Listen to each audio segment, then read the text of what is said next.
You ever meet someone so deeply tuned into emotion, so present that just being around them makes you feel exposed? That's a super empath. They feel deeply, they love deeply, but they're not naive. Now picture this.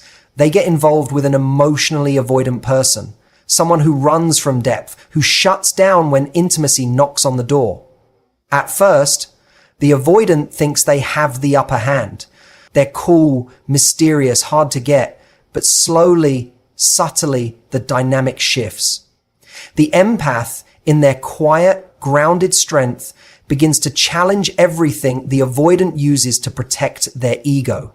Let me tell you the 5 subtle signs a super empath is silently dismantling that avoidant's sense of control without ever raising their voice. When an empath decides to stop chasing, it doesn't come with fireworks. It's quiet, subtle, but its impact is seismic. You see, avoidants are used to a certain pattern. They pull away, the other person reaches in. They create distance, and the partner tries to close the gap. This dynamic gives the avoidant a false sense of power. It reinforces their belief that they are in control of the emotional pace of the relationship. But a super empath, someone deeply in tune with emotional patterns, eventually begins to see through this dance. At first, they might still reach out, still try to understand, still believe they can soothe the fear behind the avoidance withdrawal. But slowly the realization sets in that no amount of reassurance can fill a hole someone refuses to acknowledge, that love cannot flourish in one-sided pursuit. And this empath, in their quiet wisdom, begins to withdraw, not as a tactic, not out of bitterness, but out of self-respect. They stop over-explaining themselves. They stop texting first. They stop asking, "Are we okay?" They start honoring the silence instead of filling it. The absence of their pursuit isn't dramatic. It's just steady. And that's what unnerves the avoidant the most, because the empath was the constant, the one who felt safe, the one who made them feel seen without demanding to be seen in return. And suddenly that presence is gone. This withdrawal is not abandonment, it's a reclamation of energy. The empath is no longer running after breadcrumbs. They've remembered their own worth. And that realization breaks the rhythm the avoidant relied on to maintain distance without ever having to feel the loss. Now the avoidant feels it deeply. The ego, which was so certain it had control, starts to crumble. Questions arise. Why aren't they chasing anymore? Did I lose them? Did I ever really have them? That vacuum left by the empath's absence becomes louder than any words. It forces the avoidant to sit with what they tried to avoid all along: vulnerability, responsibility, and the fear of true intimacy. The empath's detachment is not performative. It's evolved.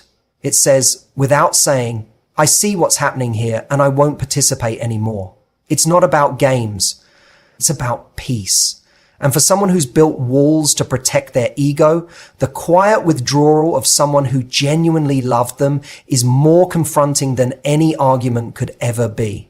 When a super empath mirrors back emotional gaps, they do it without accusation or drama.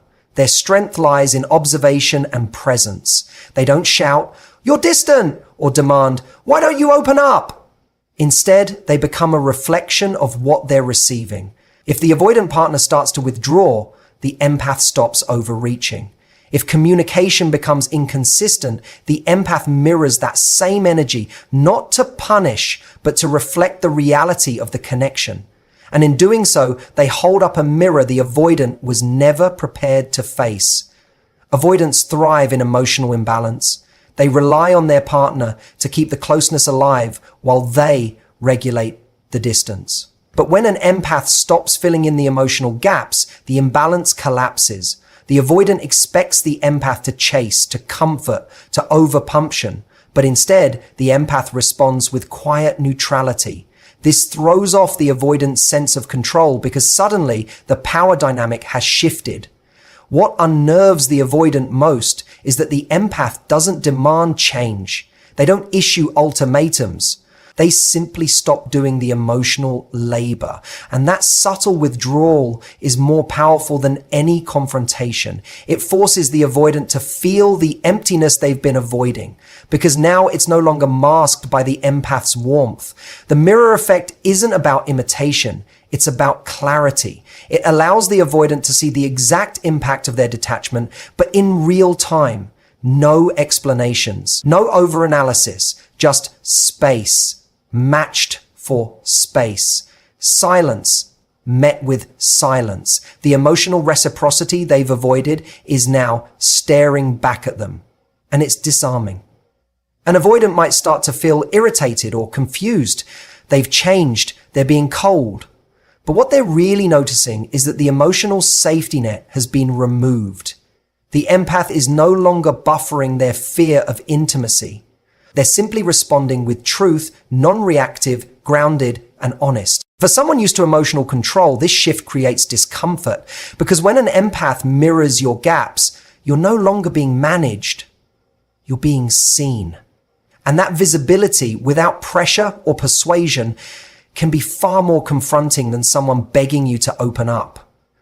The empath doesn't try to fix it anymore. They simply let the relationship reflect what it actually is, not what it was pretending to be. In that mirror, the avoidant begins to recognize not only what they've been avoiding, but what they might lose if they stay emotionally unavailable. And for the first time, the cost becomes real. A super empath has a natural gift for holding space.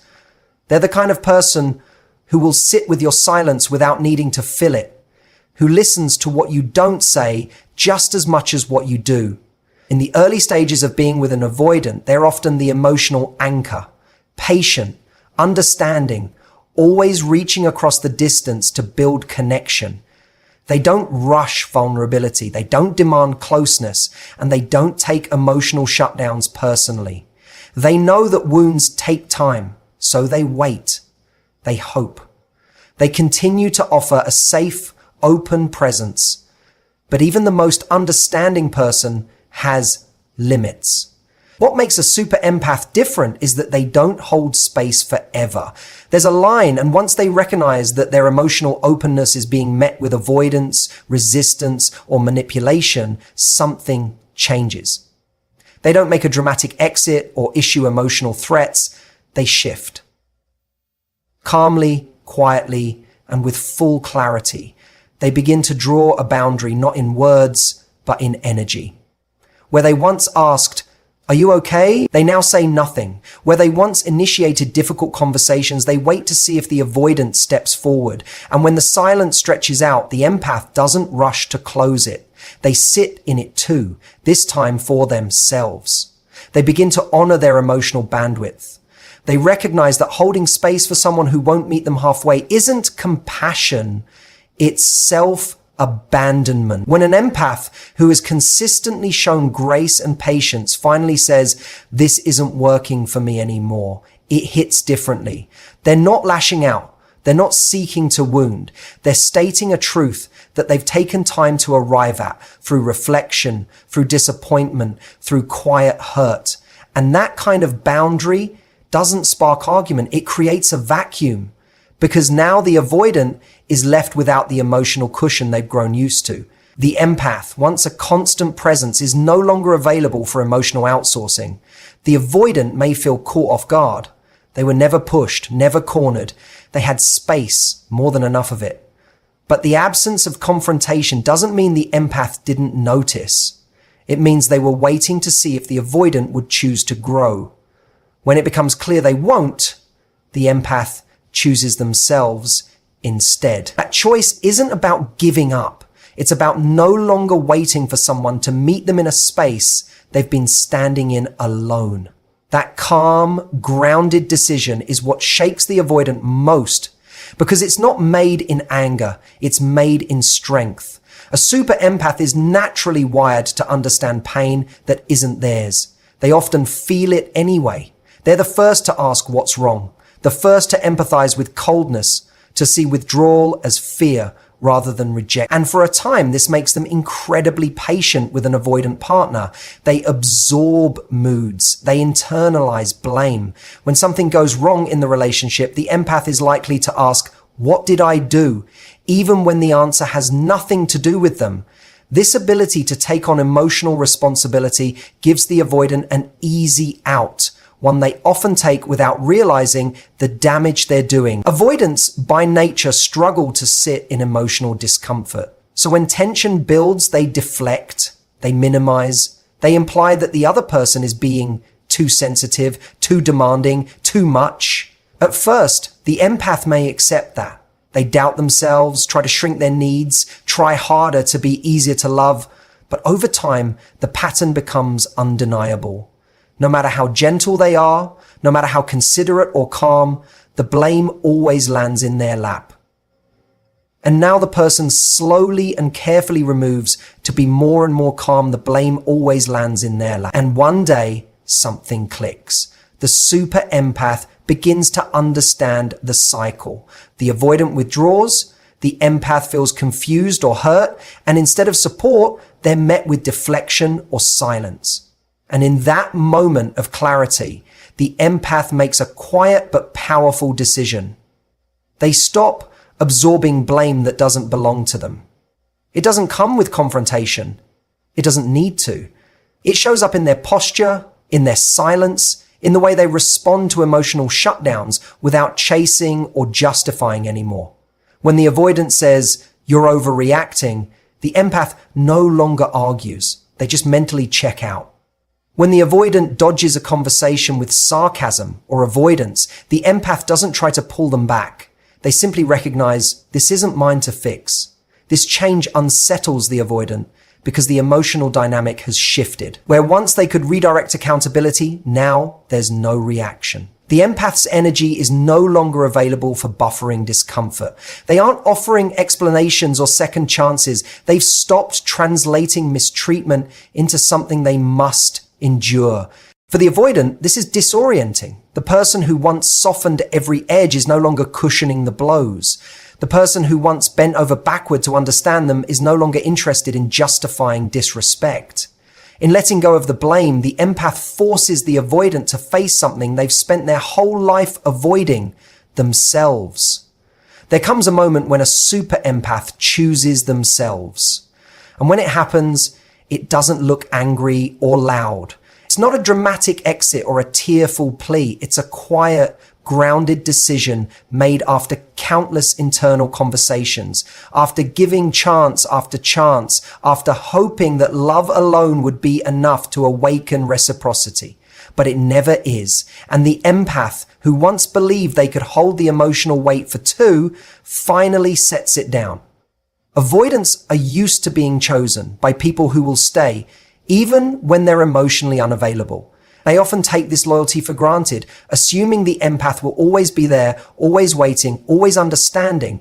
But what they don't anticipate is that the very same depth of feeling that makes an empath so open-hearted is also what gives them the clarity to walk away when they realize their own needs aren't being met.